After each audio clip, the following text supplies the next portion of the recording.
Okay, I'm going to try to make this make sense. Okay, guys, I'm going to try to simplify this pre-exhaustion thing and post-exhaustion thing as much as possible because I think that some of you weren't understanding my last video.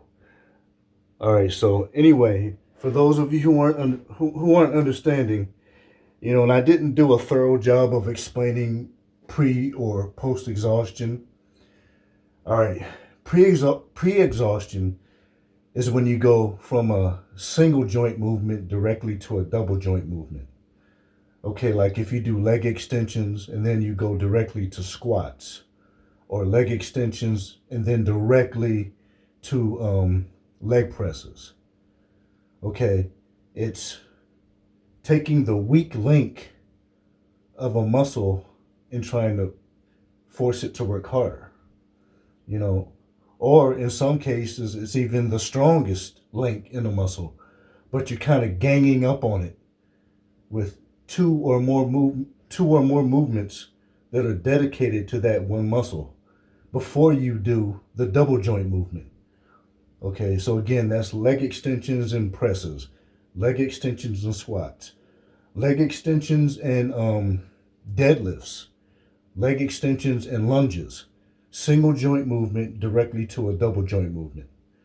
Okay, now with triceps and chest, it's still pre or post exhaustion, but you're taking the weak link of the muscle or the two muscles. All right, in this case, this is a double joint movement, primarily focusing on the chest and secondarily the triceps. Now, in this case, the triceps are the weak link. They're the smaller assisting muscle group. Okay, so with the modified tricep extensions that I showed today, we're kind of ganging up on the triceps by combining this and this. Skull crushers and dumbbell presses. And in this case, a close grip dumbbell press. Now, some people think that this is mostly triceps. It's actually about 50-50. Okay, when you think about the mechanical advantage or disadvantage that both muscles have, the chest and the triceps.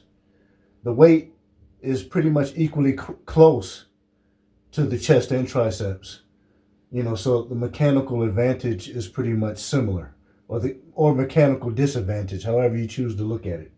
Okay, so if I'm combining this, which is chest and triceps, I'm combining it with this, which is all triceps, you know, or, you know, at least 98.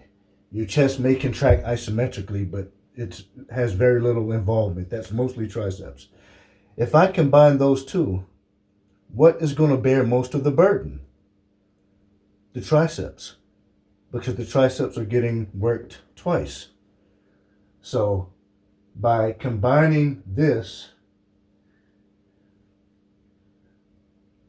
with this, even though it's just the negative phase of the movement, okay, and bear in mind, about 75% of the muscle breakdown occurs on the negative or the eccentric phase. So even though I'm just doing this and I'm leaving out this, I'm circumventing this part and I'm just doing this, the eccentric phase. But I'm combining that with this. That's a classic example of post-exhaustion. I'm going from the double joint movement to the single. If I go from the single to the double, then it's pre-exhaustion.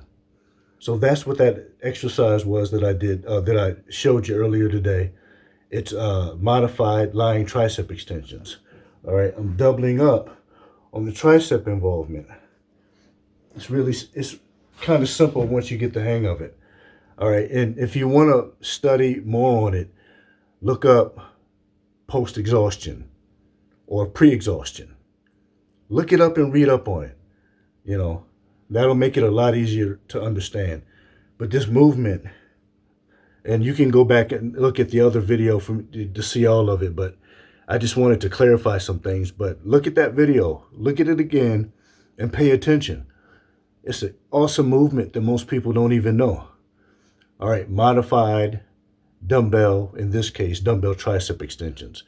Barbell, easy curl, kettlebell, you can use whatever you want. Great movement. All right, I'd like to thank you guys for watching. Please click like if you liked it, leave a comment, and consider subscribing, and I'll see you on the next video. PLA Mind and Body Works. Thanks for watching. Bye-bye.